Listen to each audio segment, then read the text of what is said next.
talking about the data types that MapInfo Pro uses. MapInfo Pro is one of the softwares with extensive data types. That is, virtually almost every data type can be used in MapInfo Pro. We just need to find a way of conversion, that is, to be able to convert that data into a MapInfo tab file. However,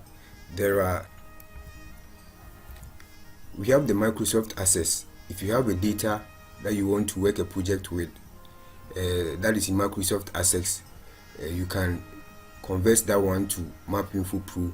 That is, you can just open the Microsoft Access and then you'll be using MapInfo Pro. But one thing you should notice, regardless of the data type that you are bringing into MapInfo Pro, MapInfo Pro will convert that data type from that file format to .tab file, because MapInfo Pro uses .tab file. So you will convert that data type you are bringing into .tab file without changing the original file that you are bringing in. So it will create a new file of itself with a .tab file without touching the data type itself. So you can use Microsoft Access, you can use Microsoft SL, you can import Microsoft SL into MapInfo Pro and use it. You can also use a database file. You can also use Ascii shell file, and an Ascii shell file is the shell file or the file that is used by ArcGIS and ArcGIS Pro. That is Ascii. That is the shell file that it usually uses, and it can be converted from shell file to .tab file to be further be used in MapInfo Pro. And then we have Raster Images.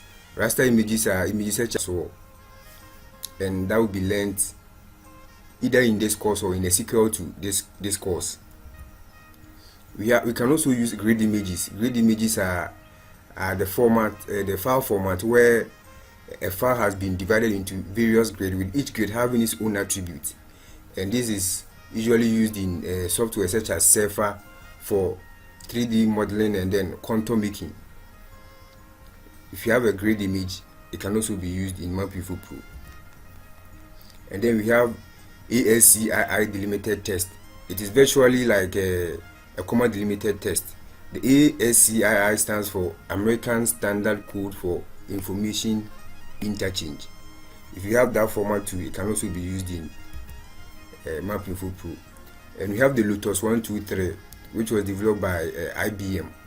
If you still have the data, an old data in Lotus 123, it can also be used in MapInfo Pro. And the Lotus 123, I think the difference between the Lotus 123 and SL is that when you have an SL file with the data is separated by columns, which is used in separating cells. That is what the SL does. But in the Lotus 123, it uses two periods in a row to differentiate values.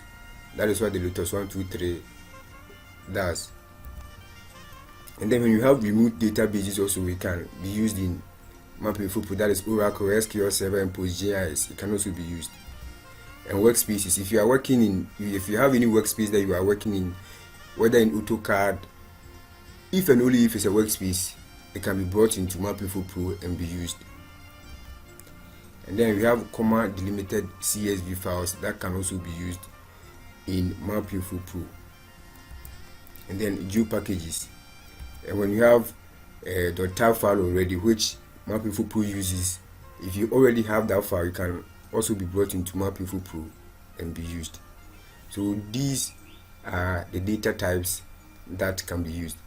And one thing is, if you have a data file which is not listed in these ones but can be converted to any one of these, you can still bring it back to MapInfo Pro, because if you convert that data which is not listed here into any of these data types that we are having, MapInfo Pro will further convert it to .tab file and then it can be used. So that is the fluidity of MapInfo Pro with regards to data types. Thank you so much. See you in the next lecture.